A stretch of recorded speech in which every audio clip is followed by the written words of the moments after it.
പുതുവായികളിട്ടു കഥകൾ വന്നേ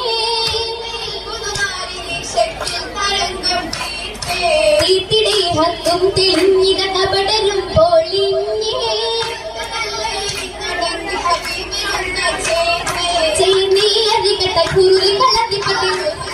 ആ ചേരാനും ജലത്തിനതി കുശിയൻ എന്നും സുഖത്തില്ല ആ പരുവതി കഥയില ആയിരം ആയിരം വർഷങ്ങളെത്തി അമ്മണി സബ്രിനാളെത്തി ആയിരം തകത്ത് അബൂബക്കർ സിദ്ദീഖ് ആമുലമായി നടത്തിരി പതിലൂർന്ന് ഒപ്പം സമയം തിടുന്നേ ആമുലത്തിനു സമയത്ത്